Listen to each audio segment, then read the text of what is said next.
Vishan Shanal, Associate Professor in Economics, Nabagram Hiralal Paul college, BEC 101 এর third ইউনিটের ক্লাসটা নিব, উৎপাদন ও ব্যয়, প্রোডাকশন অ্যান্ড কস্ট। আমরা আগের ক্লাসে ভোক্তার আচরণ তত্ত্ব বা কনজিউমার বিহেভিয়ার পড়েছি। কনজিউমার বিহেভিয়ারে ভোক্তার আচরণ তত্ত্বতে ভোক্তা উপযোগিতা পায়, সেই উপযোগিতাটা কিন্তু একটা মানসিক সন্তুষ্টি। কিন্তু উৎপাদক যেটা পায়, উৎপাদন করে, প্রোডাকশন করে যে দ্রব্য বা সেবা, সেটা কিন্তু মানসিক নয়, এটা বাস্তবিক। সুতরাং এটা মাপা যায়।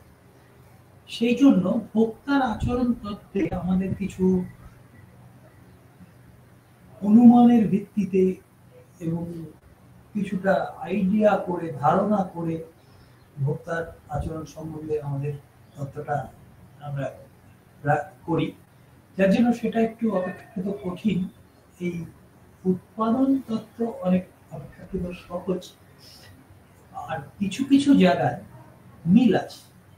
যেমন আমরা ভোক্তার আচরণ তত্ত্বতে প্রান্তিক উপযোগিতা পড়েছি, এখানে আমরা মার্জিনাল প্রোডাক্টিভিটি অফ লেবার বা শ্রমের প্রান্তিক উৎপাদনশীলতা পড়ব। ওখানে মোট উপযোগিতা, এখানে মোট উৎপাদন। ওখানে নিরপেক্ষ রেখা পড়েছি, এখানে পড়ব হচ্ছে সমোৎপাদন রেখা। ওখানে পড়েছি আমরা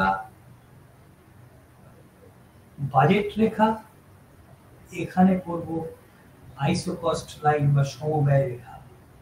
এবং ওখানে পড়েছি আমরা নিরপেক্ষ রেখার ঢাল হচ্ছে প্রান্তিক পরিবর্ততার হার, মার্জিন রেট অফ সাবস্টিটিউশন। এখানে পড়ব সমোৎপাদন রেখার ঢাল, margin rate of technical substitution, প্রান্তিক কারিগরি পরিবর্ততার হার। এখানে উৎপাদকের ভারসাম্য করব। এই জায়গাটা আমি একটু অল্প করে করাবো, কারণ হচ্ছে যেহেতু আমি ভোক্তার আচরণ তত্ত্বে করেছি। আজকে আমরা এই সমোৎপাদন রেখা দিয়ে রিটার্নস টু স্কেল, ক্রমহ্রাসমান, ক্রমবর্ধমান এবং সমহারে প্রতিদানের হার দীর্ঘকালে, এটা অবশ্যই, এবং ক্রমহ্রাসমান প্রান্তিক উৎপাদনশীলতার নিয়ম স্বল্পকালে এবং দীর্ঘকালে, ঠিক ওইখান থেকেই ক্রমহ্রাসমান প্রান্তিক কারিগরি পরিবর্ততার হার। এবং তারপরে যেমন আমরা ইনকাম কনজাম্পশন কার্ভ বা আয় ভোগ রেখা পড়ি ভোক্তার আচরণ তত্ত্ব থেকে, এখানে এক্সপানশন পার্ট, সম্প্রসারণ রেখা, মানে সমবায় রেখা বরাবর ব্যয় যদি বাড়ে তাহলে উৎপাদন কিভাবে বাড়ছে। ওখানে আমরা নিরপেক্ষ রেখার ক্ষেত্রে বা ভোক্তার আচরণ তত্ত্বে আমরা দেখেছি যত বাজেট বাড়বে কিভাবে কনজিউমারের মানে ভোক্তার যে ভারসাম্য,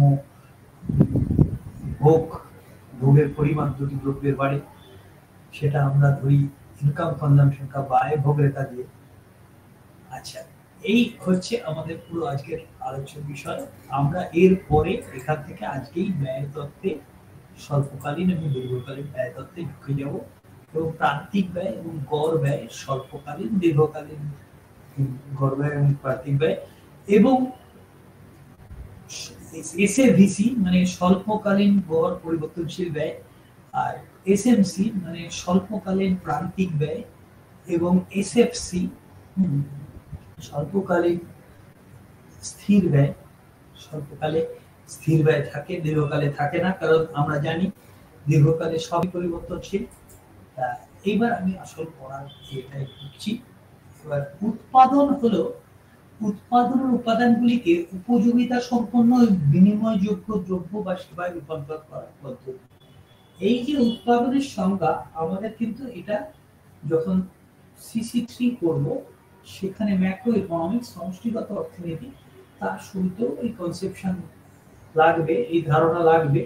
কারণ উৎপাদন কি, এখন ওখানে আমরা আয়ের বৃত্তাকার প্রবাহ করব, এবং সেখানে ওই বৃত্তাকার প্রবাহের ব্যবসা ক্ষেত্রের কাজই হলো উৎপাদন করা। তাহলে উৎপাদন কাকে বলে? উৎপাদন হলো উৎপাদনের উপাদানগুলিকে উপযোগিতা সম্পন্ন, মানে মানুষের অভাব পূরণ করতে পারে, এবং বিনিময়যোগ্য, মানে মানুষ কিনতে চায়, পয়সা দিয়ে বিনিময়যোগ্যতা আছে। উৎপাদন উপাদানগুলি হচ্ছে শ্রম, মূলধন, জমি, সংগঠন। শ্রম থেকে পাই যেটা সেটাকে পারিশ্রমিক বলে, ওয়েজ। মূলধন থেকে সুদ, রেট অফ ইন্টারেস্ট। আর জমি থেকে খাজনা, রেন্ট। সংগঠন থেকে মুনাফা। উৎপাদনের পদ্ধতিগুলি বিভিন্ন ক্ষেত্রে আমরা প্রয়োগ হয়, যেমন শিল্প উৎপাদন, কৃষি উৎপাদন, পরিবহন উৎপাদন ইত্যাদি। একটি কারখানায় পণ্য তৈরি করার উৎপাদন পদ্ধতি অনুসরণ করা হয়, যেখানে কারখানা কর্মীরা করে প্রয়োজনীয় যন্ত্রপাতি এবং কাঁচামাল, যেমন দুধ, ছানা কাটার পাউডার ইত্যাদি। বা এরপরে আমি যদি সেই ছানা কাটার পাউডার দিয়ে ছানা করে সেখান থেকে আমি যদি মিষ্টির দোকানে চলে যাই, সেখানে আমি চিনি শিরায় ডুবিয়ে রসগোল্লা তৈরি করি, সেটা উৎপাদন। সেখানে আমার কিছু কাঁচামাল লাগে, একটা জায়গা লাগে, উনুন লাগে, কিছু বাসনপত্র লাগে, এবং রাখার জন্য কিছু পাত্র লাগে, এবং কিছু মানুষের শ্রম লাগে। তাহলে এইবার উৎপাদন অপেক্ষক হলো উৎপাদনের উপাদানের পরিমাণ এবং সেগুলি ব্যবহার করে উৎপাদিত পণ্যের পরিমাণের কারিগরি সম্পর্ক নির্দেশকারী একটি সাংখ্যিক অপেক্ষক। মানে প্রতিটি উৎপাদনের উপাদানের জন্য আমরা একটা উৎপাদনের পরিমাণ, দ্রব্য বা সেবার পরিমাণ যদি পাই, একটাই পাই, একটা বেশি না, তাহলেই আমরা বলবো সেটা অপেক্ষক। এবার এটা বিভিন্ন ধরনের, যদি এই অপেক্ষকটা একাধিক চলরাশির উপর নির্ভর করতে পারে, যেমন আমি বলেছি যে শ্রম ছাড়া স্বল্পকালে হয়তো খালি শ্রম আমরা বলছি পরিবর্তনশীল উৎপাদনের উপাদান, দীর্ঘকালে মূলধন, জমি, হ্যাঁ, তারপর কাঁচামাল, হ্যাঁ, তারপরে হচ্ছে প্রযুক্তি, এসব বিভিন্ন জিনিস আমাদের উৎপাদনকে প্রভাবিত করতে পারে। কিন্তু আমরা যেহেতু দুটো কোয়াড্রেন্টে গ্রাফে আমরা আলোচনা করব চিত্রে, সেই জন্য আমরা ধরে নিচ্ছি এই এত বড় প্রোডাকশন ফাংশন, এতগুলো জিনিসের উপর নির্ভরশীল উৎপাদন অপেক্ষক, সেটা খালি এল আর কে। এবার এই এল আর কে কি? এল হচ্ছে যা সর্বদাই পরিবর্তনশীল। মূলধন কি? মূলধন কিন্তু কিছু সময় পর্যন্ত পরিবর্তন করা যায় না, যেসব উৎপাদনের উপাদান, কিন্তু একটা টাইমের পরে সেটা পরিবর্তন করা যায়। যেমন এই মিষ্টির দোকানের উদাহরণ, মিষ্টির দোকানের যে জায়গাটা, এই ঘরটা বা একটা উনুন বা বাসন, বড় বাসন যখন তখন কেনা যাবে না, একটা সময়কালের পর কেনা যাবে। কিন্তু একটু বেশি, আজকে হয়তো বিজয়া সম্মেলনী হবে, অনেক জায়গায় বিজয়ার দিন, বা আজকে কোনো পুজো পার্বণের দিন আছে, মিষ্টি বেশি বিক্রি হবে, সেদিন একটু বেশি শ্রমিক এনে, যেমন এই রথ চলছে এখন, রথে জিলিপি, হ্যাঁ, এবার সেটা জিলিপি ভাজার জন্য কিছু শ্রমিক অতিরিক্ত নিয়োগ করে কিছু কাঁচামাল কিনে আমরা যদি উৎপাদন করি, তাহলে সেইটা কিন্তু পরিবর্তনশীল উৎপাদনের উপাদান। আর স্থির উৎপাদনের উপাদান হচ্ছে, আমি বললাম, যেগুলো ঘর, উনুন, হ্যাঁ, রেখাচিত্রের সাহায্যে দেখানোর জন্য দুটি উৎপাদনের উপাদান সম্পূর্ণ উৎপাদন অপেক্ষক ধরা হয়। দুটো উৎপাদন উপাদান ধরা হয়। উৎপাদন অপেক্ষক উৎপাদন উপাদানের বিভিন্ন সমন্বয়কে রূপান্তরিত করে। যদি নির্দিষ্ট পরিমাণ পণ্য উৎপাদন করা যায়, তাহলে যে গাণিতিক সম্পর্কের দ্বারা উৎপাদনের পরিমাণ এবং উপাদানের পরিমাণ সম্পর্ক দেখানো হয়, সেটাই উৎপাদনের অপেক্ষক। এটা দীর্ঘকালীন উৎপাদনের অপেক্ষক, কারণ এখানে দুটো মানে মানে চলরাশি, হ্যাঁ, স্বাধীন চলরাশি কে এল দুটোই পরিবর্তনশীল এবং উৎপাদন দুটোরই উপর নির্ভর করছে। তাহলে এবার যদি আমরা কে স্থির করে নিই, তাহলে খালি এল এর ফাংশন হবে উৎপাদন, তখন সেটা স্বল্পকালীন অপেক্ষক হবে। আচ্ছা, কিছু নির্দিষ্ট উৎপাদন অপেক্ষক, যেমন খুব বিখ্যাত আমাদের অনার্সে, ইকোনমিক্স অনার্সে কপ-ডগলাস প্রোডাকশন ফাংশন, হ্যাঁ, কপ-ডগলাস বলেছিলেন সেই উৎপাদন অপেক্ষক A L to the power alpha K to the power beta, alpha beta 0 থেকে 1 এর মধ্যে এ পজিটিভ, ঠিক আছে।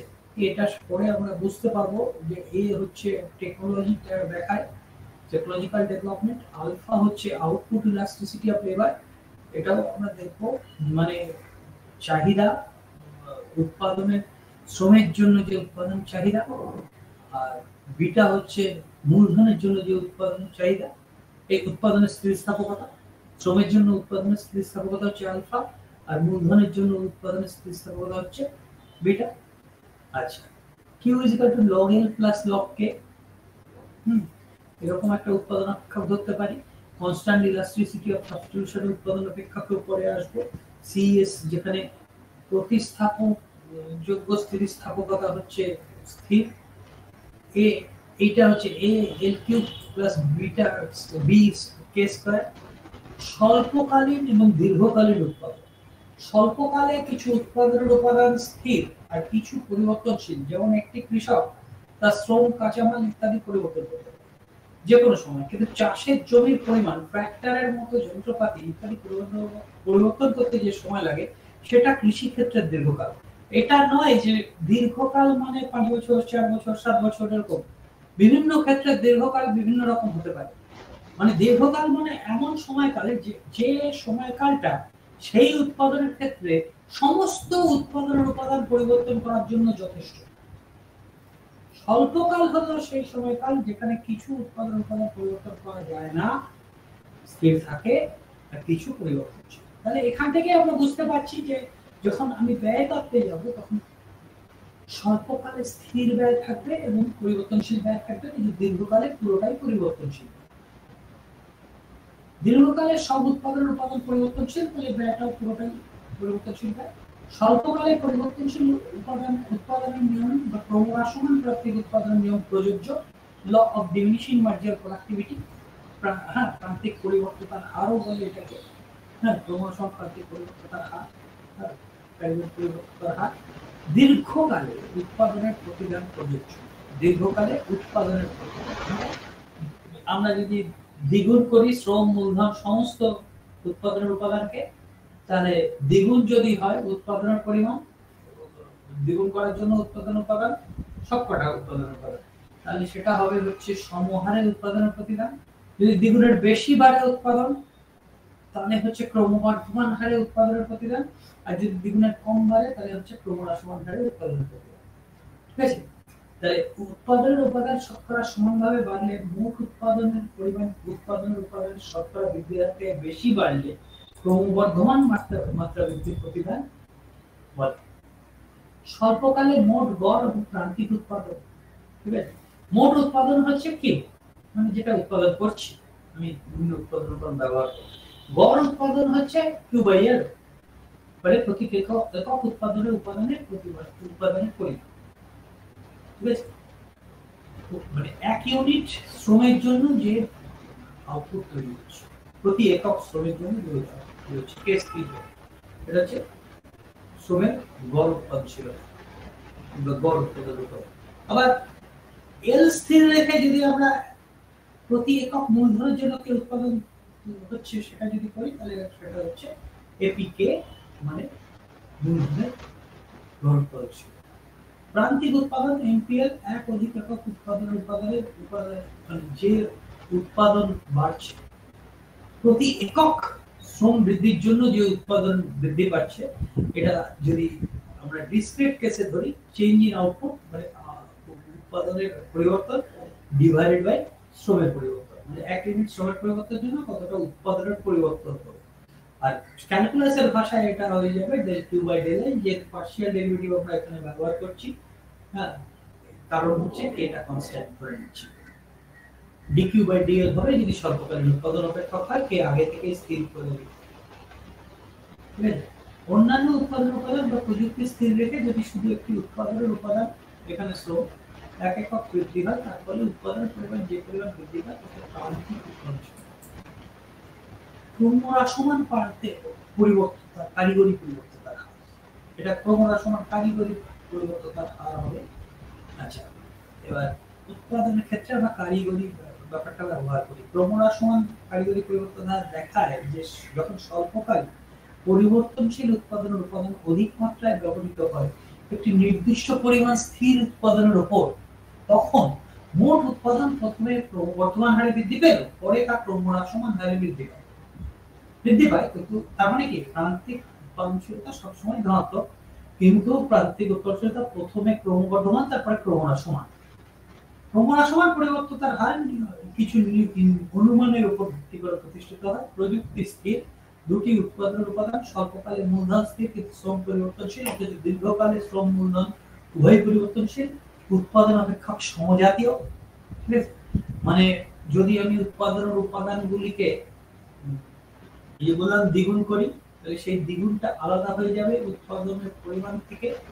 হ্যাঁ, মানে একটা টাইমস উৎপাদন বাড়বে, উৎপাদনের পরিমাণটাকে আমরা আলাদা করতে পারবো, যেটা হবে মূলধন বাড়ানোর জন্য। ঠিক আছে, এবার সেটা দ্বিগুণই হবে, দ্বিগুণের কম হবে, বেশি হবে, সেটা ঠিক আছে, সেটা প্রতিদানের নিয়ম থেকে বোঝা যাবে। আচ্ছা, এবং কস্ট প্রোডাকশন ফাংশনে এই যে দুটো আউটপুট ইলাস্টিসিটি অফ লেবার, মানে শ্রমের উৎপাদন স্থিতিস্থাপকতা এবং মূলধনের উৎপাদন স্থিতিস্থাপকতা আলফা প্লাস বিটা, এইটাই হচ্ছে প্রতিদান মাপার উপায়। Alpha plus beta, alpha plus beta যদি গ্রেটার দ্যান 1 হয় ক্রমবর্ধমান প্রতিদানের নিয়ম, হ্যাঁ, সমহারে প্রতিদান প্রযোজ্য।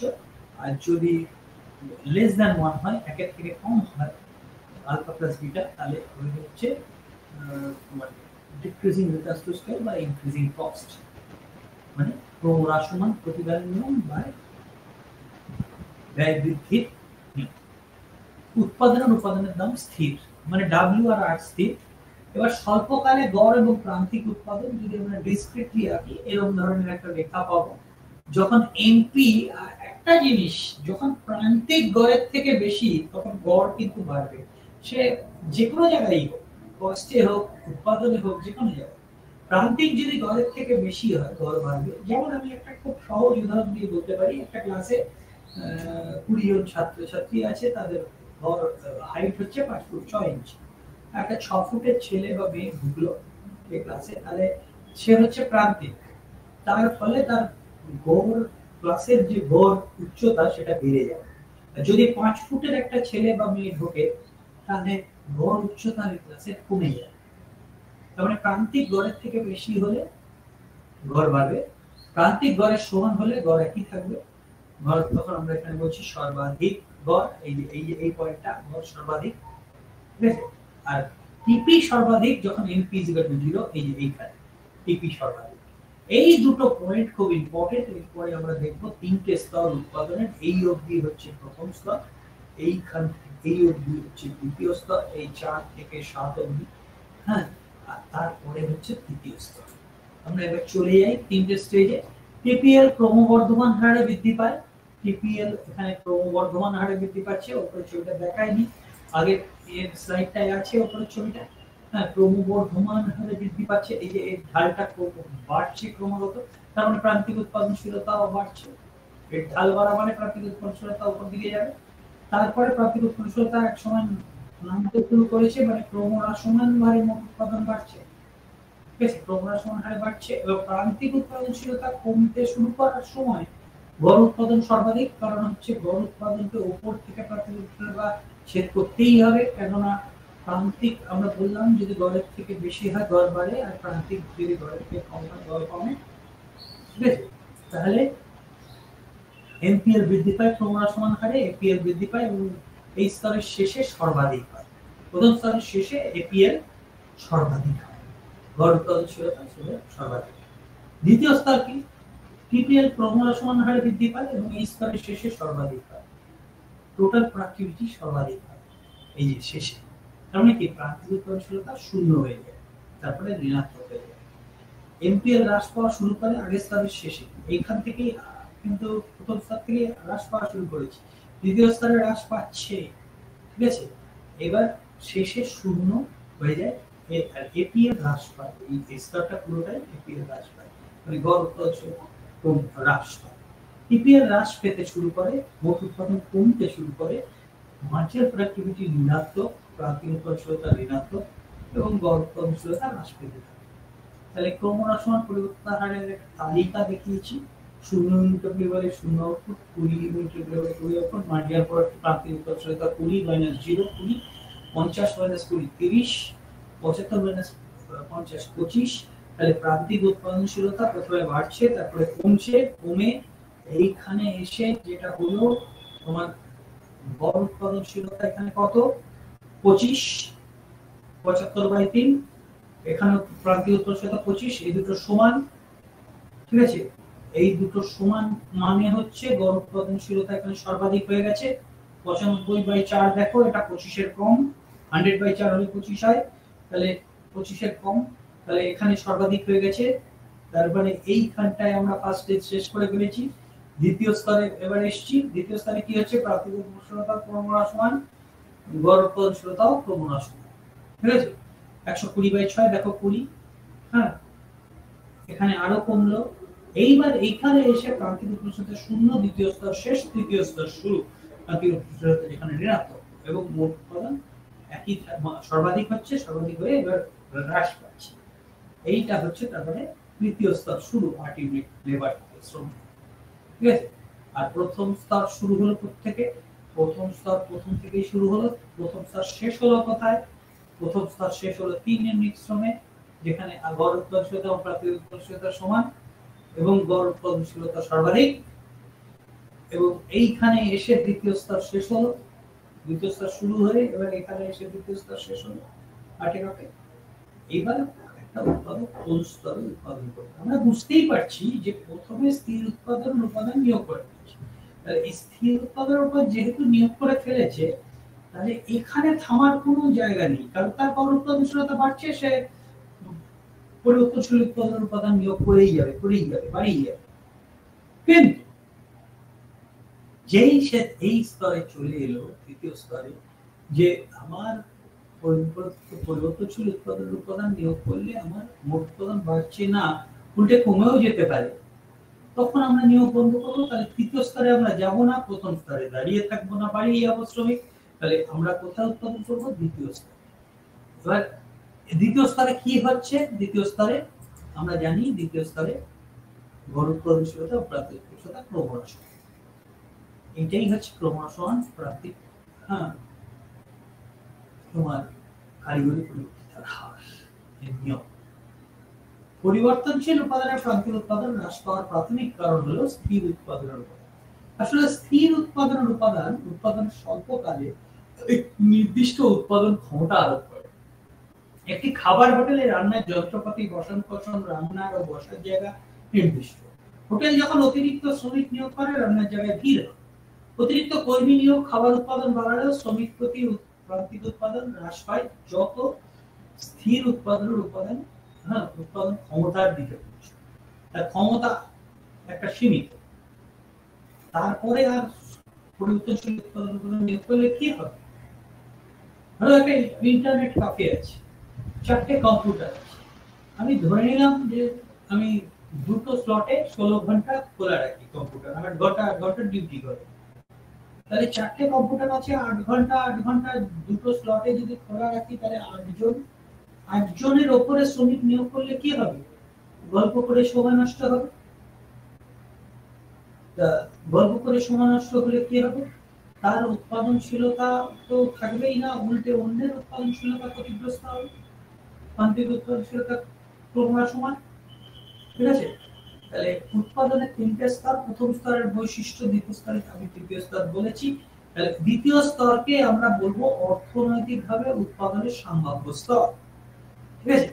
কারণ ব্যাপারটা হচ্ছে যে উৎপাদক এই স্তরে পরিবর্তনশীল উৎপাদন নিয়োগ বাড়িয়ে যাবে প্রথম স্তরে, হ্যাঁ, এবং সে তৃতীয় স্তরে যেখানে প্রাকৃতিক উৎপাদন ঋণাত্মক, সেখানে যাবে না, সেখানে শ্রমিক ছাঁটাই করে দেবে, করে দিয়ে সে দ্বিতীয় স্তরে চলে আসবে। তাহলে দ্বিতীয় স্তরটাই হচ্ছে ইকোনমিক্যালি ফিজিবল জোন। সংক্ষেপে গড় উৎপাদন ইজ ইকুয়াল টু মোট উৎপাদন ভাগ শ্রমের পরিমাণ, Q/L। Del Q by del L হচ্ছে মার্জিনাল প্রোডাক্টিভিটি অফ লেবার। আচ্ছা, দীর্ঘকালে উৎপাদন।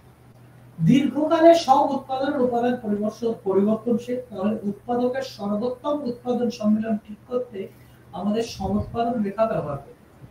সমুৎপাদন রেখা হলো প্রযুক্তিগতভাবে দক্ষ সেই সকল উপাদানের সম্মিলন এর সঞ্চার পথ, যেখানে একটি নির্দিষ্ট পরিমাণ উৎপাদন, একটা নির্দিষ্ট পরিমাণ উৎপাদন, যে উৎপাদনের উপাদান লেবার এবং ক্যাপিটাল ধরো দুটো শ্রম দুটো উৎপাদন উপাদানের সমন্বয়ে একই পরিমাণ উৎপাদন যখন হচ্ছে, যখন দুটোই পরিবর্তনশীল, অ্যাকচুয়ালি যখন আমরা শ্রম মূলধন দুটো পরিবর্তনশীল করছি, শ্রম মূলধন হচ্ছে স্বাধীন চলরাশি এবং উৎপাদন এর উপর নির্ভর করছে। তাহলে 3টে চলরাশিকে আমরা একটা 2 ডাইমেনশন দুটো এক্স আর ওয়াই অক্ষ দিয়ে ব্যাখ্যা করতে পারবো। তাহলে আমাদের উপায় কি? আমাদের একটা চলরাশিকে স্থির করে দিতে হবে। স্থির করলে কোনটা করতে হবে? স্বাধীন চলরাশিকে তো স্থির করতে পারি না, এটা তো উৎপাদকের হাতে। সে কোনটা কতটা নিয়োগ করবে, ঠিক আছে? তাহলে সিদ্ধান্ত তার ভিত্তিতে হবে। তাহলে সে কোনটাকে স্থির করলাম, আমরা উৎপাদনের পরিমাণটাকে স্থির করে দিলাম, যেটা নির্ভরশীল চলরাশি। এবং সেই উৎপাদনে একটা স্থির উৎপাদন, মানে একটা উৎপাদন অপেক্ষক থেকে একটা নির্দিষ্ট পরিমাণ উৎপাদনের দেখায় যে রেখা, তাকে বলি আমরা সমুৎপাদন রেখা। এবং সেই রেখা বরাবর যে সঞ্চার পথ, কিছু পরিমাণ শ্রম এবং কিছু পরিমাণ মূলধনের সমন্বয়, ঠিক আছে? এবং এই আইসোকোণ বা সমুৎপাদন রেখা, হ্যাঁ, এইখানে আমরা বিভিন্ন ধরনের সমুৎপাদন রেখা দেখাচ্ছি। আনকমন, প্রতিস্থাপনযোগ্য উৎপাদন উপাদান সম্পন্ন সমুৎপাদন রেখা, পারফেক্টলি সাবস্টিটিউট, একে অপরের পুরোপুরি প্রতিস্থাপক। এটা হচ্ছে লিওনটিয়েফ এর ইনপুট আউটপুট কোএফিশিয়েন্ট, মানে তোমার প্রোডাকশন ফাংশন। পরিপূরকযোগ্য উৎপাদন উপাদান, মানে একটা উৎপাদন উপাদান আর একটা উৎপাদন উপাদানের সাথে একটা নির্দিষ্ট অনুপাতে ব্যবহার করলেই উৎপাদন হবে।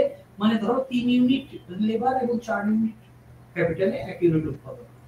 এবার তুমি খালি ক্যাপিটাল 4 ইউনিটে রেখে দিয়ে লেবারটা বাড়িয়ে দেবে, উৎপাদন কিন্তু বাড়বে না। তাহলে সমুৎপাদন রেখা এই দিকে যাবে। আর যদি তুমি 3 ইউনিট লেবার রেখে 4 ইউনিট একক মূলধনটাকে বাড়িয়ে যাও, তাহলে সমুৎপাদন রেখা এই দিকে যাবে। তাহলে এল শেপ, এটা ইনপুট আউটপুট প্রোডাকশন ফাংশন। আর কিংট এরকম ধরনের লিমিটেড সাবস্টিটিউটিভিটি, আংশিক প্রতিস্থাপনযোগ্য। আচ্ছা, প্রান্তিক কারিগরি পরিবর্তন। একটি উৎপাদনের ফার্ম যখন উৎপাদন স্থির রেখে, অ্যাকচুয়ালি বুঝতে হবে যে এই প্রান্তিক কারিগরি পরিবর্তন তার আদি হলো উৎপাদন রেখার ঢাল। একটি উৎপাদনকারী ফার্ম যখন উৎপাদন স্থির রেখে একটি উৎপাদনের উপাদান এক একক কমালে, সেই উৎপাদনের উপাদানকে যে পরিমাণ অন্য উৎপাদনের উপাদান দ্বারা প্রতিস্থাপন করে, তাকে প্রান্তিক কারিগরি পরিবর্তন হার বলে। একটি সমুৎপাদন রেখার ঢাল হচ্ছে প্রান্তিক কারিগরি পরিবর্তন হার। এই ম্যাথমেটিক্যালি আমি নিচে দেখিয়েছি টোটাল ডেরিভেটিভ নিয়ে। হ্যাঁ, একটি সমুৎপাদন রেখা বরাবর উৎপাদনের পরিবর্তন শূন্য, কারণ উৎপাদন স্থির ধরে নিচ্ছি, তাহলে উৎপাদনের পরিবর্তন শূন্য। যদি উৎপাদনের পরিবর্তন শূন্য হয়, d q = 0। এইবার আমরা fl কে q = fl কে লেবার এবং ক্যাপিটাল ফাংশন, তাহলে প্রথমে del q by del l, মানে মার্জিনাল প্রোডাক্টিভিটি অফ লেবার, প্রান্তিক শ্রমের প্রান্তিক উৎপাদনশীলতা, into dl, change in labour, মানে অ্যাক্টিভিটি শ্রমের পরিবর্তন এবং উৎপাদনের পরিবর্তন, ইনটু শ্রমের পরিবর্তন। তাহলে এটা শ্রমের জন্য, এই পোরশনটা হচ্ছে শ্রমের জন্য যে মোট উৎপাদনের পরিবর্তন হলো, আর এই পোরশনটা হচ্ছে মূলধনের জন্য যে মোট উৎপাদন পরিবর্তন হলো। এই দুটো যোগফল 0। তাহলে এইটাকে যদি একটু সাজাই, dk by dl = কি হবে? মাইনাস mpl by mpk, আমরা psl কে, ঠিক আছে, dk by dl del q by del l divided by del q by del k। তাহলে marginal product and marginal rate of technical substitution. আমরা ক্রমহ্রাসমান প্রান্তিক উৎপাদনের নিয়ম করলাম যে দ্বিতীয় স্তরে উৎপাদন করবে, সেই জায়গাটা থেকেই আমরা পাবো যে প্রান্তিক কারিগরি পরিবর্তনের হার, অর্থাৎ marginal rate of technical substitution, একই সমুৎপাদন রেখা বরাবর শ্রমের পরিমাণ বৃদ্ধি পেলে প্রান্তিক কারিগরি পরিবর্তনের হার হ্রাস পাবে, কারণ সেই ক্রমহ্রাসমান প্রান্তিক উৎপাদনের নিয়ম সবকালে যেটা পেয়েছি। যদি দুটি উৎপাদনের উপাদান প্রান্তিক উৎপাদনশীলতা ধনাত্মক হয়, সমুৎপাদন রেখা ঋণাত্মক হবে। কেন? শ্রমটা যদি বাড়ে, প্রান্তিক উৎপাদনশীলতা শ্রমের ধনাত্মক মানে কি উৎপাদন বাড়ে। তাহলে একই উৎপাদন রাখতে গেলে আমাকে মূলধন কমাতেই হবে, কারণ মূলধনের প্রান্তিক উৎপাদনশীলতা ধনাত্মক। তাহলে প্রান্তিক কারিগরি পরিবর্তনের হার ঋণাত্মক, অর্থাৎ সমুৎপাদন রেখার ঢাল ঋণাত্মক। যদি কোনো সময় প্রান্তিক উৎপাদনশীলতা ঋণাত্মক হতো, উৎপাদক অনর্থনৈতিক এলাকায় উৎপাদন করত, তখন সমুৎপাদন রেখার ঢাল ধনাত্মক। তখন এই যে, তার মানে আমরা যখন সমুৎপাদন রেখা আঁকবো, এটা খেয়াল রাখতে হবে এইরকম ভাবে ঘোরাবো না, ওপর দিকে বা এইদিকে ঘোরাবো না, ধনাত্মক নিত্য করবো না। হ্যাঁ, এই এই এই পোরশনটায় রাখবো, ঠিক আছে, এইভাবে রাখবো। এইটা ভুল, এই দিকে ঘোরানোটা ভুল। কারণ এখানে কি হচ্ছে, শ্রমের প্রান্তিক উৎপাদনশীলতা ঋণাত্মক হয়ে যাচ্ছে, এখানে মূলধনের প্রান্তিক উৎপাদনশীলতা ঋণাত্মক হয়ে যাচ্ছে। তারপরে এই জায়গাটায় এসে marginal rate of technical substitution 0, এইখানে ইনফিনিটি, অসীম, ঠিক আছে। তাহলে mpl by mpk এখানে 0, মানে এটা ইনফিনিটি, অসীম। আর এইখানে mpl by mpk হচ্ছে ঢাল, marginal rate of technical substitution, এখানে হচ্ছে 0 হয়ে যাচ্ছে স্লপ। তাহলে এই যে বিন্দুগুলো যেখানে এমআরটিএস সেলকে মানে প্রান্তিক কারিগরি প্রত্যক্ষতা শূন্য বা অসীম, এই অরিজিন থেকে এই বিন্দুগুলো যে সঞ্চার পথ সেটাকে আমরা বলি ব্রিজ লাইন। মানে যেটা দেখায় দীর্ঘকালীন একটি সমোৎপাদন রেখা বরাবর এই নীল রঙের এলাকাটি হচ্ছে অনর্থনৈতিক এলাকা। তার মানে এইরকম যদি আমি একটা মানে সঞ্চার পথ আঁকি যেখানে দেখাবে যে এর বাইরে সমোৎপাদন রেখা যেতে পারে না, তাহলে সেটাকে আমরা বলবো ব্রিজ লাইন। ঠিক আছে। আচ্ছা, সমোৎপাদন রেখার ঢাল ঋণাত্মক হবে চারটে ধর্ম। সমোৎপাদন রেখা মূল বিন্দুর দিকে উত্তর, কারণ হচ্ছে ক্রমসমান প্রান্তিক কারিগরি পরিবর্তন নিয়ম, যেটা আমরা নিরপেক্ষ রেখায় কনজিউগেটিভেরও পড়েছি, আর এটা বলছি না। এটাও পড়েছি, দুটো সমোৎপাদন রেখা পরস্পরকে ছেদ করতে পারে না, একই প্রুফ। যত উত্তর পূর্বে যাবে সমোৎপাদন রেখা বরাবর উৎপাদনের পরিমাণ বৃদ্ধি পাবে। প্রতিদানের নিয়ম, এই নিয়ম উৎপাদনের সমান অনুপাতে পরিবর্তন হলে মোট উৎপাদন কিভাবে পরিবর্তিত হয় তা ব্যাখ্যা করে। যখন আমি কিছুটা আগে বলে দিয়েছি, যখন একটি উৎপাদনকারী ফার্ম দুটো উৎপাদনের উপাদান সমহারে নিয়োগ বৃদ্ধি করে, তখন প্রযুক্তিগত বা প্রায়োগিক তিনটি সম্ভাবনা দেখা যাবে। তিনটে সম্ভাবনা। এক হচ্ছে মোট উৎপাদন যে পরিমাণে বাড়লো, উৎপাদনের উপাদান প্রত্যেকটা উৎপাদনের উপাদান কিন্তু সমান হারে বাড়তে হবে, তার থেকে মোট উৎপাদনের পরিমাণ বেশি হারে বাড়লো, তাহলে সেটা হচ্ছে ক্রমবর্ধমান প্রতিদানের হার নিয়ম। হ্যাঁ, এবং ক্রমহ্রাসমান ব্যয়, ইনক্রিজিং রিটার্নস টু স্কেল বা ডিক্রিজিং কস্ট, ক্রমহ্রাসমান ব্যয়। এবং মোট উৎপাদন ও উৎপাদনের উপাদানের পরিবর্তনের বৃদ্ধির হার সমানভাবে বাড়ে, এটাকে সমহারে প্রতিদানের নিয়ম, কনস্ট্যান্ট রিটার্নস টু স্কেল বা সমব্যয় বা কনস্ট্যান্ট কস্ট। আর টিপি মোট উৎপাদনের উপাদানের পরিমাণ পরিবর্তনের বৃদ্ধির হার অপেক্ষা কম বাড়ে, এটিকে ক্রমহ্রাসমান। হ্যাঁ, এই যে এখানে আমরা ছবিতে দেখিয়েছি L2L, এখানে K2K দ্বিগুণ হয়েছে, কিন্তু 2x টা আগেই হয়ে গেছে, এইখানে কি এর থেকে বেশি উৎপাদন হচ্ছে, তাহলে দ্বিগুণের বেশি হচ্ছে উৎপাদনের পরিমাণ, এর উপরে মানে তো আমাদের বেশি উৎপাদন, তাহলে 2x টা আগেই হয়ে গেছে, ডাবল যেটা উৎপাদন। এটা হচ্ছে ক্রমবর্ধমান ইনক্রিজিং ইন্টারেস্ট স্কেল, এটা সমহার প্রতিদান ছবি, এটা ক্রমহ্রাসমান প্রতিদানের ছবি। এইখানে দেখো মোট উৎপাদন যেখানে দ্বিগুণ হয়েছে, দ্বিগুণ শ্রম দ্বিগুণ মূলধন করায়, তার থেকে নিচে এসেছে। ঠিক আছে, যেখানে দ্বিগুণ হবে তার থেকে তার মানে কম হচ্ছে। আচ্ছা, প্রতিস্থাপনের স্থিতিস্থাপকতা, এটা খুব ইম্পর্টেন্ট একটা কনসেপ্ট, ধারণা। প্রতিস্থাপনের স্থিতিস্থাপকতা হলো মূলধন শ্রম অনুপাতের শতকরা পরিবর্তনের হার এবং প্রান্তিক কারিগরি পরিবর্তনের হারের শতকরা পরিবর্তনের অনুপাত। percentage change in K by L, percentage change in MRTS. এইটা del K by L by K by L R del MRTS by MRTS। এইটা হচ্ছে প্রতিস্থাপকতা। এইবার আমরা যদি একটা সমোৎপাদন রেখা আঁকি, সমোৎপাদন রেখার ঢাল আমরা বললাম যে আমরা technical substitution NPL by NPK derivative নিয়ে। এবার একটা সমহারে প্রতিদানের যদি আমরা ভারসাম্য আঁকি, ধরো এটা সমবায় রেখা, C is equal to WL plus RK। C হচ্ছে ব্যয় আর W হচ্ছে এক ইউনিট শ্রমের জন্য যে পারিশ্রমিক, আর L হচ্ছে শ্রমের পরিমাণ, আর R হচ্ছে সুদের হার, আর K হচ্ছে মূলধনের পরিমাণ। ঠিক আছে, তাহলে WL plus RK, C is equal to WL plus RK থেকে আমরা সমবায় রেখাটা পাবো হচ্ছে সরল রেখা। হ্যাঁ, এবং যার ঢাল হবে -W/R। আচ্ছা, এবার অফ-ডাগলাস প্রোডাকশন ফাংশন আমরা একটু তাড়াতাড়ি করে এগুলো দেখাচ্ছি। প্রান্তিক উৎপাদনশীলতা, এই অফ-ডাগলাস প্রোডাকশন ফাংশন, এখান থেকে যদি ডেরিভেটিভ নাও এখান থেকে প্রান্তিক উৎপাদনশীলতা বার করব, এবং V1 * APL average productivity of labour, এটা আসে। আচ্ছা, MPK যদি করো V2 * তোমার APK। ঠিক আছে, x/k মানে APK। আচ্ছা, প্রান্তিক কারিগরি পরিবর্তন হার অফ-ডাগলাস প্রোডাকশন ফাংশনে এইটা কেটে কেটে গেল, k V1/V2 * K/L। হ্যাঁ, * K/L। আচ্ছা, এইবার প্রতিস্থাপনের স্থিতিস্থাপকতা কি হবে, আমরা গিয়ে দেখব ইলাস্টিসিটি সাবস্টিটিউশন 1 হবে। ঠিক আছে, এখানে আমরা ডেরিভেট করলে ম্যাথমেটিক্যালি আমরা পাবো। হ্যাঁ, পূর্ণ প্রতিস্থাপনযোগ্য উৎপাদন রেখা। এবার উৎপাদনের উপাদানের নিবিড়তা কিভাবে মাপা যায়, শ্রম নিবিড় না মূলধন নিবিড়? V1/V2 মানে ওই আলফা বিটা যেটা বলেছিলাম, L to the power alpha K to the power beta, এই আলফা বাই বিটা এটা হচ্ছে সমনিবিড় বা মূলধন নিবিড়। হ্যাঁ, যদি আলফা বাই বিটা কম হয়, হ্যাঁ, প্রযুক্তিটি মূলধন নিবিড়। হ্যাঁ, আর যদি আলফা বাই বিটা বাড়ে তাহলে প্রযুক্তিটি সমনিবিড়। এখানে আমরা আলফাটাকে b1 দিয়ে দেখিয়েছি আর বিটাটাকে b2 দিয়ে দেখিয়েছি। তাহলে সমনিবিড় আর মূলধন নিবিড়তা আমরা এখানে বুঝি। অবডাবলাস উৎপাদন অপেক্ষকে আমরা যদি আমি আগেই বললাম যে এই যে আলফা প্লাস বিটা এটাকে আমরা বলি হচ্ছে এই যে এইখানে অবডাবলাস প্রতিদানের পরিমাপ করা হয় এটা দিয়ে আলফা প্লাস বিটা, মানে l টু দি পাওয়ার যে l এর যে উপরে যেটা থাকে আর k যেটা থাকে এখানে b1 আর b2, b1 b2 v, বা আমরা ল্যামডা যাই বলতে পারি, ল্যামডা আলফা প্লাস বিটা।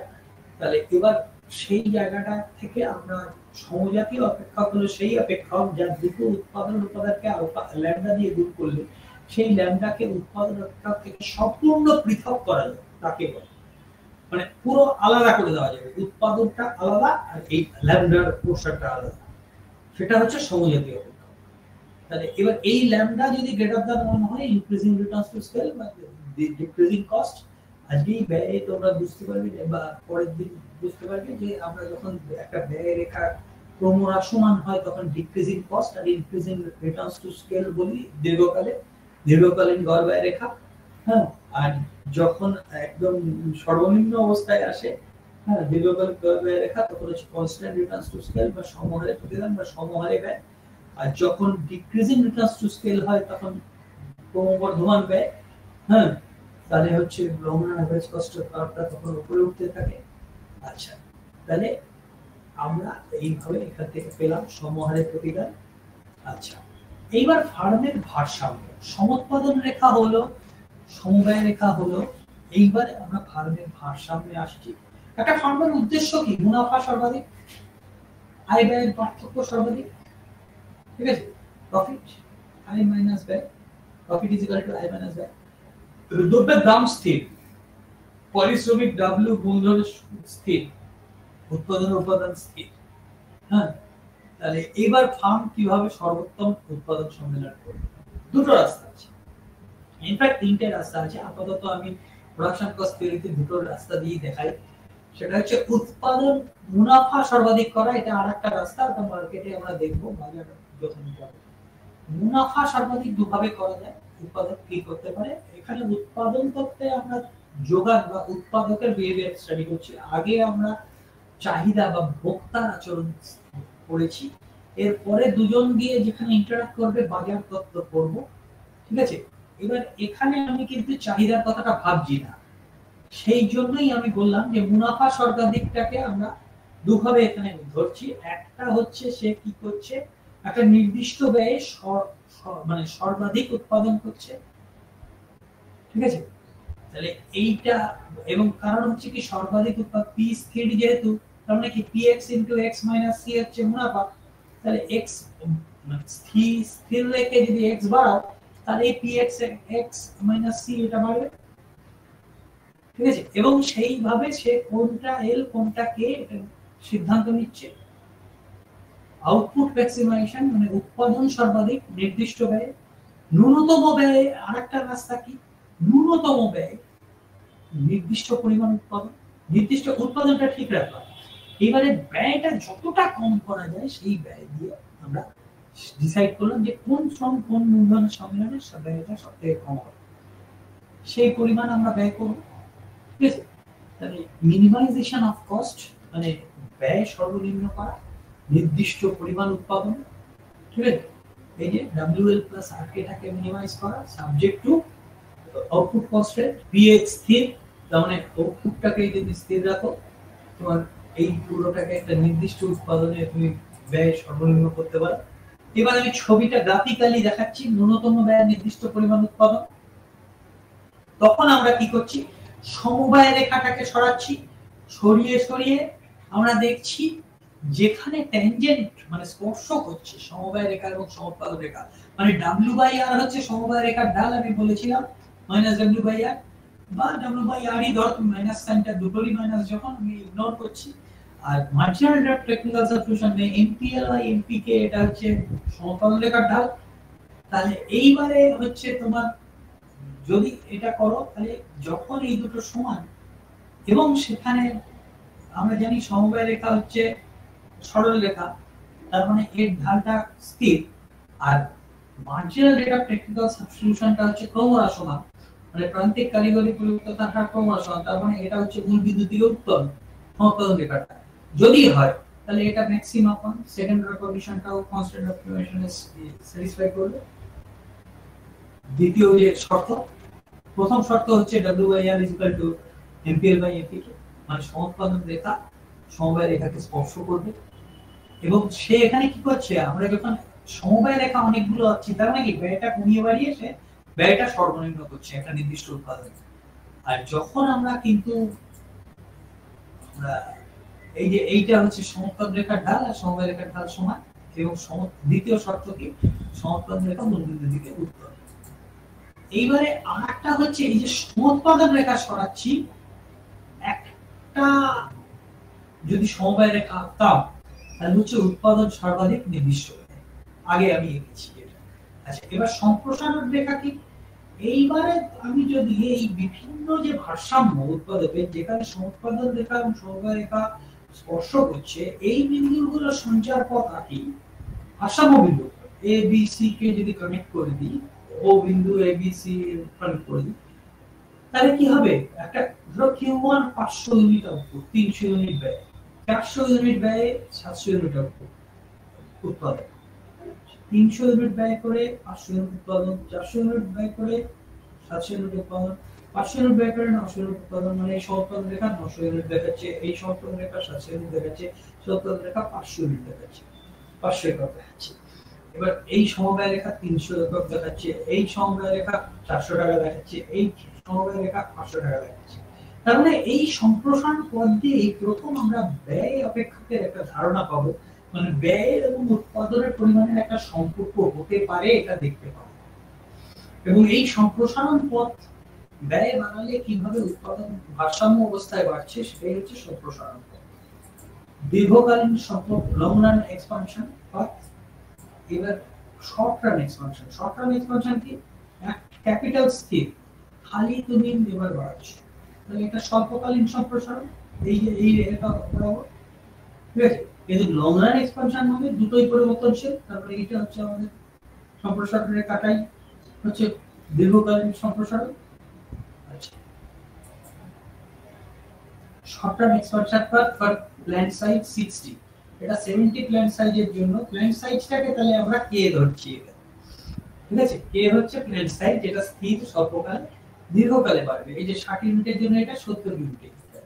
হ্যাঁ, তাহলে এইবারে আমরা ব্যয় অপেক্ষকের ধারণা, কারণ আমরা একটা উৎপাদনের পরিমাণ এবং ব্যয়ের একটা সম্পর্ক পেলাম, তার মানে এবার আমরা ব্যয় অপেক্ষকের ধারণায় আসতে পারি।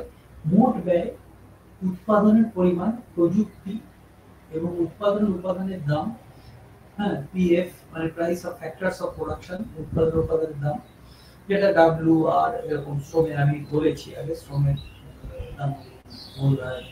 দাম। আর কে হচ্ছে স্বল্পকালে স্থির উৎপাদনের উপাদান, মূলধন হলো স্বল্পকালে স্থির উৎপাদনের উপাদান। স্বল্প এবং দীর্ঘকালীন ব্যয়, স্বল্পকালীন ব্যয় হলো ফার্মের আয়তন স্থির রেখে শুধু সর্বদা পরিবর্তনশীল উৎপাদনের উপাদান পরিবর্তন করতে যে ব্যয়, হ্যাঁ, এটা দু প্রকার, স্বল্পকালে স্থির এবং পরিবর্তনশীল, ঠিক আছে। দীর্ঘকালীন ব্যয় স্বল্পকালে স্থির মূলধন বা ফার্মের আয়তন করা হয়, এখানে কোনো স্থির ব্যয় থাকে না, মানে দীর্ঘকালীন ব্যয় কিন্তু স্থির মূলধনটাও চেঞ্জ করতে পারো, মানে মিষ্টির দোকানের সাইজটাও বাড়াতে পারো, আরো দুটো আরো একটা রুম বা একটা রেস্টুরেন্টের সাইজ বাড়াতে পারো, এই উদাহরণটা দিলাম, ঠিক আছে, সেই সময়টা। তাহলে স্বল্পকালে কিন্তু যখনই তার মানে একটা উৎপাদনের পরিমাণ ছাড়া ব্যয়ের অপেক্ষক দেখবো, তখন আমরা এটা দেখেই বুঝতে পারবো এটা হচ্ছে স্বল্পকালীন ব্যয় অপেক্ষক। মানে যদি এই যে কনস্ট্যান্ট টার্মটা না থাকে দীর্ঘকালীন ব্যয় অপেক্ষক, আর যদি কনস্ট্যান্ট টার্মটা স্থির, এই যে কিউ ছাড়া যে অংশটা এটা যদি থাকে এটা স্বল্পকালীন ব্যয় অপেক্ষক। আর যদি 400টা না থাকে, খালি 3 কিউ মানে 2 কিউ স্কয়ার প্লাস 20 কিউ, তাহলে এটা দীর্ঘকালীন ব্যয় অপেক্ষক, কারণ স্থির ব্যয়টা শূন্য। স্থির ব্যয় হচ্ছে এই 400 ইউনিট, ঠিক আছে। এবার স্থির ব্যয় উৎপাদন শূন্য হলেও যে ব্যয় করতে হবে, যেমন যন্ত্রের ক্ষয়জনিত ব্যয়। করোনার সময় যখন বিভিন্ন কারখানা বন্ধ হয়ে গেছিল, সেই কারখানার যে মেশিন পত্র তা কিন্তু মেইনটেনেন্স করতে হয়েছে। উৎপাদন হয়নি, শ্রমিক নিয়োগ করেনি, হ্যাঁ, কিন্তু তার কিন্তু মেইনটেনেন্স করে যেতে হয়েছে, ইন্স্যুরেন্সের টাকা দিয়ে যেতে হয়েছে, খাজনা ভাড়া দিতে হয়েছে যদি ভাড়া দিতে হয়, ঋণের উপর যে সুদ দিতে হয়েছে। হ্যাঁ, এবার যদি তোমার যদি দেওয়া হয়, মানে এক্সেমশনও দেওয়া হয় যে না তোমার কিছুদিনের জন্য, কিন্তু সেই সুদটা কিন্তু তোমার আসলের সাথে যোগ হয়েছে, তখন হয়তো ইএমআইটা দিতে হয়নি, কিন্তু সুদটা আসলের সাথে যোগ হয়ে পরে পরিমাণটা বেড়ে গেছে। ঠিক আছে? আচ্ছা, এইগুলো হচ্ছে স্থির ব্যয়। আর মোট পরিবর্তনশীল ব্যয় মানে উৎপাদন করতে হলে যে ব্যয়টা করতে হবে, কাঁচামাল মানে ছানা আনতে হবে মিষ্টির দোকানে, চিনি শিরা আনতে হবে, চিনি শিরা, তারপর তোমার শ্রমিক নিয়োগ করতে হবে, ঠিক আছে, তারপর আগুনের জন্য জ্বালানি ব্যবহার করতে হবে, ঠিক আছে, ছোটখাটো কিছু রিপেয়ার মেইনটেনেন্স করতে হতে পারে রেগুলার। ঠিক আছে? তাহলে পরিবর্তনশীল ব্যয় যদি শূন্য হয়, উৎপাদন পরিমাণ শূন্য, কিন্তু উৎপাদন বৃদ্ধির সাথে সাথে এই ব্যয় বৃদ্ধি পায়। এখানে আমি একটা উদাহরণ দিয়ে দেখিয়েছি, একটা মোট স্থির ব্যয় এখানে 400, এই এটা এবার যেখানে কিউ থাকবে না সেটাই স্থির ব্যয়, মোট স্থির ব্যয়, আর যেখানে কিউ থাকবে সেটা হচ্ছে পরিবর্তনশীল ব্যয়। এবার এভারেজ ফিক্সড কস্ট কি? মোট স্থির ব্যয় ডিভাইডেড বাই কোয়ান্টিটি, মানে 400 by Q. Average variable cost কি? গড় পরিবর্তনশীল ব্যয় কি? এবার 3q cube minus 2q square plus plus 20q হচ্ছে তোমার টিভিসি, মানে মোট পরিবর্তনশীল ব্যয়, সেটা q দিয়ে ভাগ করে দাও, 3q square minus 2q plus 20। প্রান্তিক ব্যয় কি? প্রান্তিক ব্যয় হচ্ছে 9q স্কয়ার, এখানে ডেরিভেটিভ করো এটাকে, এটা 0 হবে, 9q স্কয়ার, তার মানে কি 0 হবে, মানে কি তার মানে স্থির ব্যয়ের যে অংশটা, তার জন্য প্রান্তিক ব্যয়ের কিছু আসে যায় না। প্রান্তিক ব্যয় পুরোটাই সৃষ্টি হয় হচ্ছে পরিবর্তনশীল ব্যয়। স্থির ব্যয়ের সাথে প্রান্তিক ব্যয়ের কোনো সম্পর্ক নেই। 9q square minus 4q plus 20। ঠিক আছে? স্বল্পকালীন ব্যয় রেখার চিত্র। মোট স্থির ব্যয় যেহেতু স্থির, এইটা হচ্ছে মোট স্থির ব্যয় অনুভূমিক, হ্যাঁ, তোমার হরিজন্টাল অ্যাক্সিসে অনুভূমিক অক্ষের সাথে সমান্তরাল যে কোনো উৎপাদনে, তাই এই রেখাটিকে অনুভূমিক অক্ষের সাথে সমান্তরাল রাখি। টিভিসি মোট পরিবর্তনশীল ব্যয় রেখা, প্রথমে প্রবণতা সমান রেখাটি বৃদ্ধি পায়। এখানে আমি আকার আঁকিনি, কিন্তু এর যদি তুমি এএফসি মানে গড় স্থির ব্যয় আঁকো, তার মানে কি সেটা এই রকম একটা আয়তক্ষেত্রিক পরাবৃত্ত, কারণ এইদিকে তুমি গড় স্থির ব্যয় আঁকবে, এদিকে উৎপাদন, তাহলে উৎপাদন এবং গড় স্থির ব্যয় সর্বদা স্থির, তার গুণফল।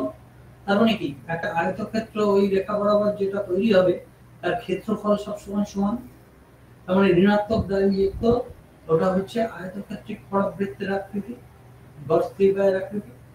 আর টিভিসি মোট পরিবর্তনশীল ব্যয় রেখা প্রথমে ক্রমহ্রাসমান হারে বৃদ্ধি পায়, এই যে ক্রমহ্রাসমান হারে, তারপর ক্রমবর্ধমান, মানে মোট উৎপাদন রেখাকে তুমি যদি আয়নায় ফেলো যে রেখাটা পাবে সেটাই হচ্ছে পরিবর্তনশীল ব্যয় রেখা। এটা লজিক্যালি বোঝানো যায় যে শ্রম বাড়ালে আমাদের উৎপাদন বাড়ে। হ্যাঁ, তাহলে উৎপাদন, এবার ব্যাপারটা হচ্ছে যে আমরা কস্ট যখন দেখছি, তাহলে উৎপাদন বাড়াতে গেলে আবার ব্যয় বাড়ে। ঠিক আছে? তাহলে প্রান্তিক উৎপাদনশীলতা যখন কমবে তখন প্রান্তিক ব্যয় বাড়বে, মানে মোট ব্যয় যখন ক্রমহ্রাসমান হারে বাড়বে তখন প্রান্তিক উৎপাদন ক্রমবর্ধমান হারে বাড়বে। তার মানে এই যে সেকেন্ড স্টেজে আমরা যখন এইটা ক্রমবর্ধমান হারে বাড়া শুরু হলো, সেটা সেকেন্ড স্টেজে পৌঁছাবো, ক্রমবর্ধমান হারে বৃদ্ধি পায়।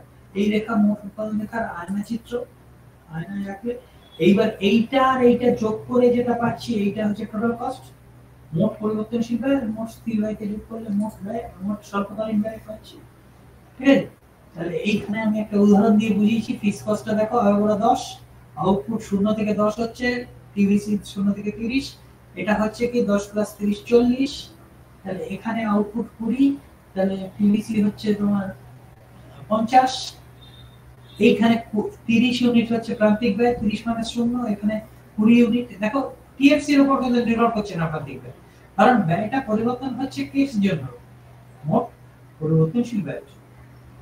ঠিক আছে, টোটাল কস্টটা দেখো একই পরিমাণ, এখানে 20 50 - 30 60 - 40, ডিফারেন্সটা একই। ঠিক আছে, মানে প্রান্তিক ব্যয়টা তুমি TC2 - TC1 মোট ব্যয় পরেরটা, মোট ব্যয় আগেরটা, বা TBC2 - TBC1 যে কোনো একটা করলেই হয়ে যাবে। Average cost, average fixed cost হচ্ছে এই যে আয়তক্ষেত্রিক পরাবৃত্তের মতো। অ্যাভারেজ ভ্যারিয়েবল কস্ট প্রথমে ক্রমহ্রাসমান, তারপরে ক্রমবর্ধমান, এবং অ্যাভারেজ টোটাল কস্টেরও তাই। কিন্তু এই দেখো অ্যাভারেজ ভ্যারিয়েবল কস্ট যেহেতু এটা ক্রমহ্রাসমান AFC, এই দুটোর ডিফারেন্স হচ্ছে AFC, মানে ATC - ABC হচ্ছে AFC, তার মানে এটা ক্রমহ্রাসমান যেহেতু ডিফারেন্সটা এখানে যতটা এখানে অনেক কমে গেছে। এইটা কিন্তু খেয়াল রাখতে হবে ব্যাপার সব, যে এই দিকে যত এদিকে যাব তত ডিফারেন্সটা, ডিসটেন্সটা, দূরত্বটা কমবে, কিন্তু রেখার আকৃতি কিন্তু একই, এবং প্রান্তিক ব্যয় রেখা এই ন্যূনতম বিন্দু দিয়ে যাবে। এই দুটোরই ন্যূনতম বিন্দু দিয়ে যাবে প্রান্তিক ব্যয় রেখা। ঠিক আছে, এইখানে আমি একটা টেবিল করে দেখিয়েছি। এভারেজ মার্জিন, এই যে মার্জিনাল কস্ট যাবে হচ্ছে ন্যূনতম বিন্দু দিয়ে, এভারেজ টোটাল কস্ট এবং এভারেজ ভ্যারিয়েবল কস্ট। এমসি এবং এটিসি সম্পর্ক, যদি প্রান্তিক ব্যয় এটিসি এর কম হয় তবে গড় ব্যয় হ্রাস পাবে, কারণ যদি তুমি গড় ব্যয় অপেক্ষা কম পরিমাণ মোট ব্যয়ের সাথে যোগ করো তবে গড় কমতে বাধ্য। যদি প্রান্তিক ব্যয় এভারেজ টোটাল কস্টের গড় ব্যয় যদি বেশি হয়, গড় ব্যয় বৃদ্ধি পাবে, কারণ তুমি গড় ব্যয় অপেক্ষা বেশি পরিমাণ মোট ব্যয়ের সাথে যোগ করছো, কারণ প্রান্তিক ব্যয় মোট ব্যয়ের সাথে যোগ করে তাহলে গড় বাড়তে বাধ্য। তাহলে এমসি ছেদ করে গড় ব্যয়কে কোথায়, যেখানে এমসি ইজ ইকুয়াল টু গড় ব্যয় হবে, এবং সেখানে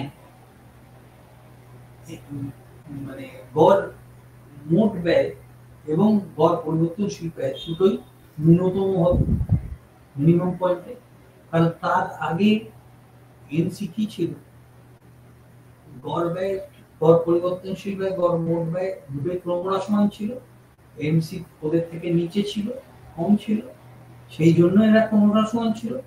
যে ছেদ করলো দুজনের সমান হলো, সর্বনিম্ন বিন্দুতে গেল এবিসি এবং এটিসি, তারপরে গড় প্রান্তিক ব্যয় কি হলো, উপরে উঠে গেল গড় ব্যয়। ঠিক আছে, গড় মোট ব্যয় বা গড় পরিবর্তনশীল ব্যয়, তার মানে কি হলো, তার মানে এবার গড় পরিবর্তনশীল ব্যয় বা গড় মোট ব্যয় বাড়তে শুরু করবে। ঠিক আছে, এই যে মার্জিনাল কস্ট এই দুটোরই ন্যূনতম বিন্দু দিয়ে যাবে এবিসি এবং এটিসি। ঠিক আছে, এবং দেখো এইখানে আগে এটা ন্যূনতম বিন্দু, তারপরে এটা, কারণ কি এই দূরত্বটা কমছে এই এএফসি এর জন্য, এএফসি যেহেতু ক্রমহ্রাসমান এবং এটা আয়তক্ষেত্রিক পরাবৃত্ত। তাহলে আজকে আমাদের এই ক্লাসে আমরা তাহলে কি করলাম, আমরা করলাম আমরা মোট মানে আমরা উৎপাদন তত্ত্ব পড়লাম, উৎপাদক কিভাবে স্বল্পকালে উৎপাদন করবে। হ্যাঁ, আর তারপরে পড়লাম হচ্ছে যে স্বল্পকালে উৎপাদন থেকে আমরা পড়লাম হচ্ছে ক্রমহ্রাসমান প্রান্তিক উৎপাদনের নিয়ম। ঠিক আছে, ক্রমহ্রাসমান প্রান্তিক উৎপাদনের নিয়ম। হ্যাঁ, এবং গড় উৎপাদনশীলতা প্রান্তিক উৎপাদনশীলতার যে সম্পর্ক স্বল্পকালে বা এর ধারণা। হ্যাঁ, এবং আমরা প্রথমে একটুখানি বলেছি যে ভোক্তার আচরণ তত্ত্বে যে নিরপেক্ষ রেখা এখানে যেন সহ-উৎপাদন রেখা, ভোক্তার আচরণ তত্ত্বে যে বাজেট রেখা এখানে সমবায় রেখা। ঠিক আছে, এবার ওখানে যেখানে মোট উপযোগিতা এখানে হচ্ছে মোট উৎপাদন, ওখানে যেটা এক্স আর ওয়াই দুটো দ্রব্য এখানে হচ্ছে শ্রম এবং মূলধন, এই দুটো ডিসাইড করছে ভোক্তা যে এক্স আর ওয়াই কতটা হবে। উৎপাদক কি সিদ্ধান্ত নিচ্ছে যে কতটা পরিমাণ সে শ্রমিক এবং মূলধন নিয়োগ করবে, কি জন্য, হ্যাঁ একটাই জিনিস, ওখানে কিন্তু ইউটিলিটি ম্যাক্সিমাইজেশন মানে উপযোগিতা সর্বাধিকরণ হয় নির্দিষ্ট বাজেট, কিন্তু বাজেট কমানো নির্দিষ্ট উপযোগিতা এটা করা যায় না। কেন করা যায় না, করা যায় না না অন্য যদি করো তুমি, হ্যাঁ ব্যাপারটা হচ্ছে উপযোগিতা একটা, আমার বলছি মানসিক ধারণা। তুমি যেমন ভাবে তুমি মোট উৎপাদন স্থির রাখাটা সহজ, সেটা কিন্তু উপযোগিতা স্থির রাখাটা অতটা সহজ না। ঠিক আছে, আচ্ছা, এবার তাহলে ওখানে আমি পড়েছিলাম ক্রমহ্রাসমান প্রান্তিক উপযোগিতা নিয়ম, এখানে পড়লাম law of diminishing marginal productivity, ক্রমহ্রাসমান কারিগরি পরিবর্তন নিয়ম বা ক্রমহ্রাসমান প্রান্তিক উৎপাদনশীলতা নিয়ম। ক্রমহ্রাসমান প্রান্তিক উপযোগিতার জায়গায় এখানে ক্রমহ্রাসমান প্রান্তিক উৎপাদনের নিয়ম। আর ওখানে law of marginal rate of substitution, মানে average is preferred to extend, গড় হচ্ছে একটা কোনো কিছু মানে মিলিয়ে জুলিয়ে আমি পছন্দ করি একটা জিনিস বেশি থেকে, সেইটা এখানে হয়ে যাচ্ছে হচ্ছে যে ক্রমহ্রাসমান প্রান্তিক পরিবর্ততার হার, এখানে হচ্ছে ক্রমহ্রাসমান প্রান্তিক কারিগরি পরিবর্ততার হার বা diminishing marginal rate of technical substitution, ওখানে ছিল হচ্ছে law of diminishing marginal rate of substitution.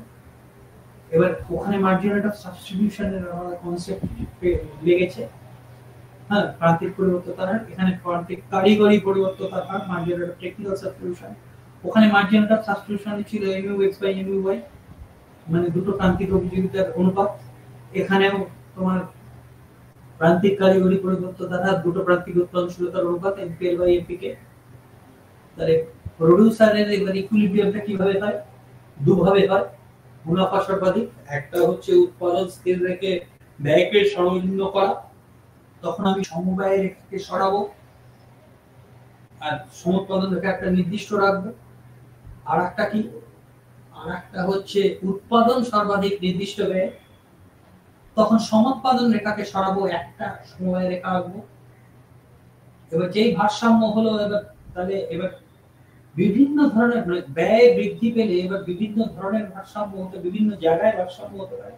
এই ভারসাম্য বিন্দুগুলোর যোগফল বিভিন্ন সমবায়ের রেখায় বিভিন্ন ব্যয়ের জন্য বিভিন্ন পরিমাণ উৎপাদন পাচ্ছি, শ্রম মূলধনের পরিমাণ পাচ্ছি, সেই রেখাগুলো সঞ্চার পথকে আমরা বলছি সম্প্রসারণ রেখা বা এক্সপানশন পথ। এইবারে হচ্ছে দ্বিগুণ যদি উৎপাদন করো, উৎপাদন কি দ্বিগুণ হচ্ছে, বা তিন গুণ ধরে উৎপাদন গুলো করলে শ্রম মূলধন দুটোই কিন্তু তিন গুণ করলে তিন গুণ, চার গুণ করলে চার গুণ, পাঁচ গুণ করলে পাঁচ গুণ বাড়াতে হবে। তাহলে পাঁচ গুণ যদি তুমি শ্রম আর মূলধন বাড়াও, তাহলে উৎপাদনের পরিমাণ যদি পাঁচ গুণই বাড়ে, সেটা হচ্ছে কনস্ট্যান্ট রিটার্নস টু স্কেল। ঠিক আছে, সমহারে তোমার প্রতিদান, আর ক্রমবর্ধমান প্রতিদান হচ্ছে যদি 5 গুণের বেশি বাড়ে 10 গুণ, 8 গুণ, 9 গুণ, 7 গুণ, হ্যাঁ হয়। আর যদি 3 গুণ 2 গুণ বাড়ে 5 গুণ শ্রম মূলধন করার জন্য, তাহলে সেটা হচ্ছে ক্রমহ্রাসমান হারে প্রতিদান। এবার লং রান কস্ট, এটা আমরা এক্সপানশন পাথ পেলাম, এটা সুস্টেল পেলাম, কিছু স্পেশাল ফাংশনাল ফর্ম কপডব্লিউ সিএস প্রোডাকশন ফাংশন। এবার কস্ট কার্ভ কিভাবে আমরা আঁকছি, short run, long run. Long রানটা আমরা এখনো আসিনি, পরের দিন মার্কেটে যখন ঢুকবো মূল্যস্ফীতি বাজারে দীর্ঘকালে আসবো। দীর্ঘকালে গড় ব্যয় রেখা আমরা দেখবো, স্বল্পকালীন গড় ব্যয় রেখাকে খাম রেখার মতো আগলে রাখে, এবং দীর্ঘকালীন গড় ব্যয় রেখাতে যেটা আছে সেটা হচ্ছে প্রান্তিক ব্যয় আছে, কিন্তু স্থির ব্যয় বলে কিছু নেই, কারণ দীর্ঘকালে সব ব্যয়ই হচ্ছে পরিবর্তনশীল। ঠিক আছে, তাহলে আমরা তখন আমরা দীর্ঘকালীন গড় ব্যয় রেখাকে আমরা তখন দীর্ঘকালীন গড় ব্যয় রেখাকে দেখবো যে দীর্ঘকালীন গড় ব্যয় কি, স্বল্পকালীন এক একটা গড় ব্যয় রেখা এক একটা প্ল্যান্ট সাইজকে সূচিত করে। মানে কি পরিমাণ, মানে একটা মিষ্টির দোকান, দুটো মিষ্টির দোকান, তিনটে মিষ্টির দোকান, মানে পুরো প্ল্যান্ট সাইজটাকে এক একটা স্বল্পকালীন গড় ব্যয় রেখা। এবার দীর্ঘকালীন ব্যয় রেখা কি, যে ওই প্ল্যান্ট সাইজটাও পরিবর্তন করতে পারছো, পরিবর্তনশীল উৎপাদনটা পরিবর্তন করতে পারছো। তার মানে দীর্ঘকালীন গড় ব্যয় রেখার নিচে স্বল্পকালীন গড় ব্যয় রেখা যেতে পারে। সেই জন্য কি দীর্ঘকালীন গড় ব্যয় রেখা খামের মতো স্বল্পকালীন গড় ব্যয় রেখাকে ধরে রাখে। ঠিক আছে, কিন্তু স্বল্পকালীন প্রান্তিক ব্যয় রেখা কিন্তু এরকম কোনো সম্পর্ক নেই দীর্ঘকালীন প্রান্তিক ব্যয়ের সাথে। এবং দীর্ঘকালীন গড় ব্যয় রেখার সর্বনিম্ন বিন্দুতে স্বল্পকালীন গড় ব্যয় রেখার একটি মানে রেখা স্পর্শ করবে, এবং সেই বিন্দু দিয়ে ওই স্বল্পকালীন গড় ব্যয় রেখার প্রান্তিক ব্যয় রেখা, স্বল্পকালীন প্রান্তিক ব্যয় রেখা এবং দীর্ঘকালীন প্রান্তিক ব্যয় রেখা এবং দীর্ঘকালীন প্রান্তিক ব্যয় রেখাটা অপেক্ষাকৃত কম ঢাল যুক্ত হবে এবং ওইখান দিয়ে ছেদ করবে। এটা হলো দীর্ঘকালীন। এবং পরের দিন আমি এটা করব। নমস্কার।